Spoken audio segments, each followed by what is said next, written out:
बहुत ही अहम चीज़ें बताई हैं गौतम भाई ने। एक तो बाज़ार में थोड़ा-सा हम देख रहे हैं कि स्ट्रक्चर वीक हो गया है, 24,000 तक गिरने की आशंका है। गौतम भाई, अभिषेक बोल रहा हूँ, नमस्कार। आपसे ज़रा एक और चीज़ समझना चाहेंगे सर। दरअसल हमने बाज़ार में ये देखा है कि जब भी करेक्शन आता है ऊपरी स्तर से, तो मिड कैप में, स्मॉल कैप में सेल ऑफ थोड़ा ज़्यादा आता है। हालाँकि इस बार हमने वो ट्रेंड देखा नहीं। जितने निफ्टी और सेंसेक्स निफ्टी बैंक गिरे, उसके मुकाबले मिड कैप, स्मॉल कैप थोड़े से कम गिरे हैं।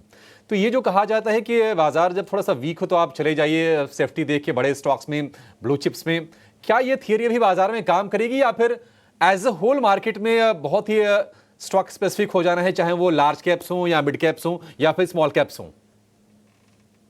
नहीं, ये डेफिनेटली इस बाजार में काम करेगी, क्योंकि अगर आप निफ्टी को देखें तो हम 24 पीई पे हैं।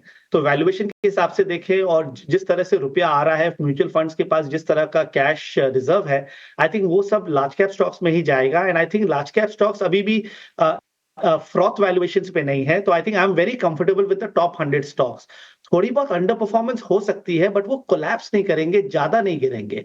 मिड कैप्स और स्मॉल कैप्स में हुआ क्या है, पिछले एक महीने में जब निफ्टी 26,200 तक गया, तो मिड कैप्स और स्मॉल कैप्स ने पार्टिसिपेट ही नहीं किया। और अगर आप ब्रेड डेटा को देखें, पिछले एक हफ्तों एक महीने की डेटा, तो उसमें अगर आप देखेंगे तो मार्केट इंटरनली काफी वीक हो रहा था, because the number of stocks that were participating with the Nifty and with the NSE 500 was reducing on a daily basis.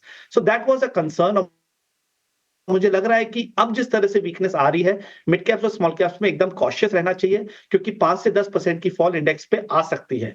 अब anything that is substandard, जो थोड़े से B grade fundamentally strong companies है, वहां पर problem रहेगी। But अगर आपका ए ग्रेड में इन्वेस्टमेंट्स है तो उसमें चिंता की बात नहीं है। आई थिंक उसमें बने रहिए। But coming back to the key point, अगर इस मार्केट एनवायरनमेंट में अगर आप लार्ज कैप्स में ज्यादा कमिटमेंट करते हैं और गोल्ड और सिल्वर में अच्छा कमिटमेंट करते हैं, तो वो बेहतर है।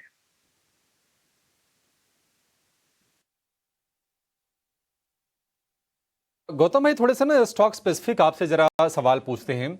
अगर हम बड़े शेयरों की बात करें जो कहीं ना कहीं बाजार को सहारा देने का भी काम करते हैं, अब रिलायंस का जो शेयर है 2800 के नीचे है, एसबीआई 800 के नीचे हम देख रहे हैं कि संघर्ष कर रहा है, एचडीएफसी बैंक फिर से 1650 1700 वाली रेंज में आके खड़ा हो गया है। क्या आपको लगता है कि इनमें एंट्री करना है या फिर थोड़ा सा प्रेशर और आएगा? आपको कोई और बेहतर स्टॉक अगर दिख रहे हैं, दो तीन अगर आप नाम ले सकते हैं तो ज्यादा अच्छा होगा। नहीं, मेरे हिसाब से ये सब में प्रेशर और आएगा, क्योंकि अभी ऐसा कोई स्ट्रक्चर है नहीं जहां पर हम इस लेवल्स पे जाके खरीदारी कर सकते। अगर आप सारे जो टॉप स्टॉक्स को देखें, उसमें रिलायंस इंडस्ट्रीज तो एकदम अंडर परफॉर्मर, नॉन परफॉर्मर रहा है पिछले 3 महीनों में, क्योंकि वो अच्छे टाइम पे चला नहीं और अब खराब टाइम में वो नीचे जा रहा है, और यहाँ से काफी पोटेंशियल लगती है। सो ओवरऑल बेसिस में एनर्जी स्पेस जो है, I think will be under pressure in the near term. Banks में हम बात कर चुके हैं कि वो ज्यादा गिरेंगे भी नहीं, ज्यादा बढ़ेंगे भी नहीं, एक रेंज में रहेंगे।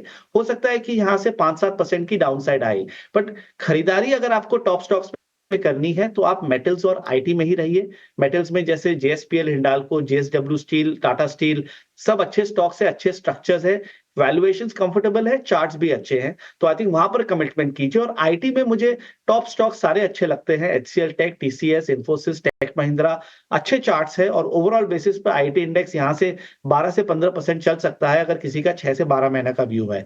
तो अभी मेरा जो लार्ज कैप रिकमेंडेशन रहेगा वो इन दोनों सेक्टर्स में ही रहेगा, बाकी सब हमें थोड़ी सी खराब लगती है।